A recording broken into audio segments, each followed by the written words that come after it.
Bharatiya Janata party జాతీయ నాయకత్వం సభ్యత్వ కార్యక్రమానికి నాంది పలకనున్నది.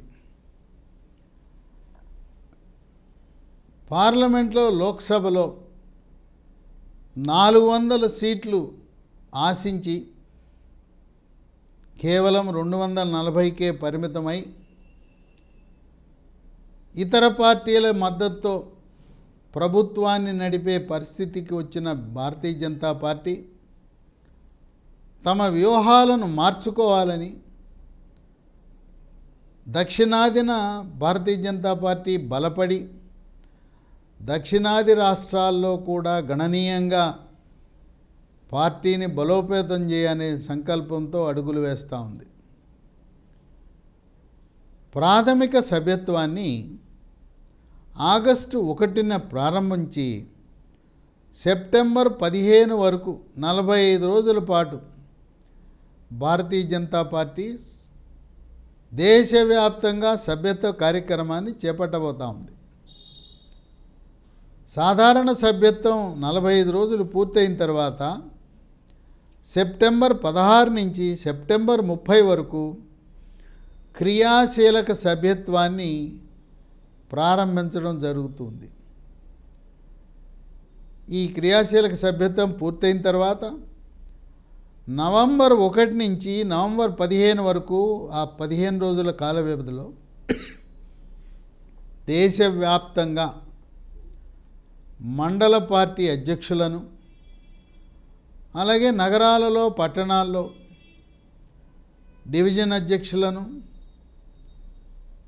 ఎంపిక చేసి ఆ ప్రక్రియను పూర్తి చేయాలనుకుంటున్నారు. నవంబర్ 16 నుంచి 30 వరకు దేశవ్యాప్తంగా అన్ని జిల్లాల్లో జిల్లా అధ్యక్ష పదవిని ఎంపిక చేసుకోవాలని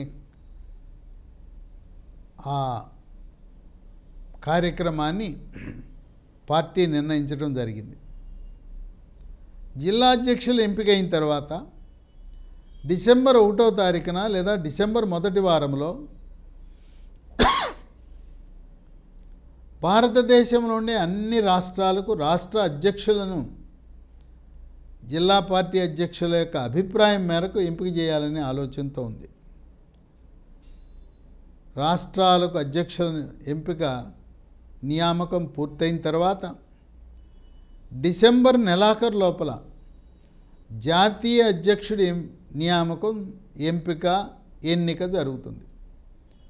ప్రస్తుతం గతంలో జాతీయ అధ్యక్షుడిగా పనిచేసిన జేపీ నడ్డా ప్రస్తుతం కేంద్ర వైద్య ఆరోగ్య శాఖ మంత్రిగా బాధ్యతలు నిర్వహిస్తున్న తరుణంలో ఎవరిని నూతన అధ్యక్షుడిగా ఎంపిక చేస్తారు అనేది చర్చ జరుగుతూ ఉంది.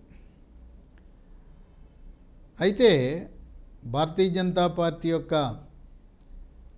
నియమ నిబంధనల ప్రకారం 9 సంవత్సరాలకు ఒకసారి ప్రాథమిక సభ్యత్వాన్ని పునరుద్ధరించుకోవాలి.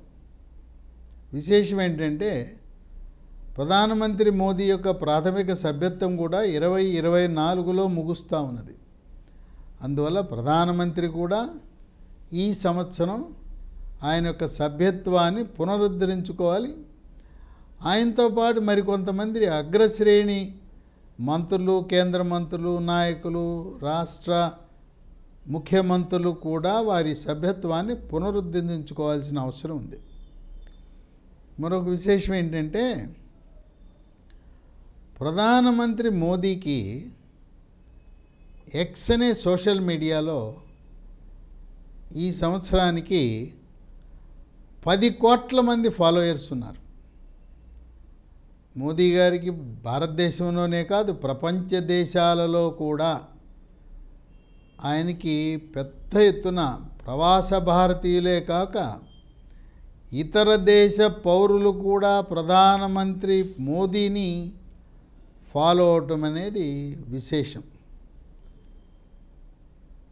ఇప్పుడు ఈ యొక్క షెడ్యూల్ విడుదలైన తర్వాత ప్రాథమిక సభ్యత్వ నమోదు కొరకు కమలనాథులు రంగం సిద్ధం చేసుకుని గ్రామీణ స్థాయిలో, బూత్ స్థాయిలో, పట్టణాల్లో, నగరాలలో, ముఖ్యంగా ఆంధ్రప్రదేశ్, తెలంగాణ, కేరళ, తమిళనాడు, కర్ణాటక ఈ రాష్ట్రాలలో పార్టీని బలోపేతం చేసి సభ్యత్వ కార్యక్రమాన్ని ఉత్సాహంగా చేసి ఏ విధంగా ఉత్తర భారతంలో